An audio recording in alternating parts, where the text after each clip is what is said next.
કેમ છો મિત્રો? વાત કરીએ પ્રશ્ન નંબર 1.23 ની. પ્રશ્ન છે એક અનંત લંબાઈનો રેખીય વિદ્યુતભાર 2 સેન્ટીમીટર અંતરે 9 × 10⁴ ન્યૂટન પર કુલમના વિદ્યુત ક્ષેત્રને ઉત્પન્ન કરે છે. રેખીય વિદ્યુતભાર ઘનતા આપણે ગણવાની છે. તો આ પ્રશ્નનો જે ડેટા છે આ રીતના છે. સૌથી પહેલા આપેલું છે E બરાબર 9 × 10⁴ ન્યૂટન પર કુલમ વિદ્યુત ક્ષેત્ર, અને બીજું આપેલું છે R અંતર 2 સેન્ટીમીટર એટલે કે 0.02 મીટર.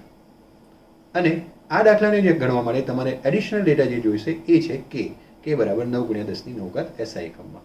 તો આ થઈ ગયો તમારો ડેટાને એડિશનલ ડેટા. તમને રેખીય વિદ્યુતભાર ઘનતા આપી છે એટલે કે વાહકતાની વાત થઈ રહી છે.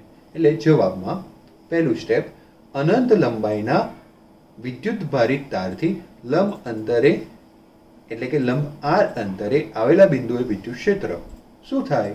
તો કે એનું સૂત્ર છે E બરાબર 2k λ/r.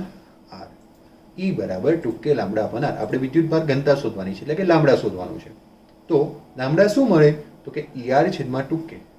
જે R હતો એ ગુણાકારમાં ગયો અને જે 2k ગુણાકારમાં હતું એ આવી ગયું ભાગાકારમાં. બરાબર, કિંમત મૂકીએ.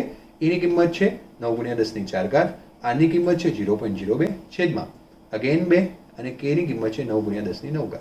તો k 9 તો ઉડી ગયું.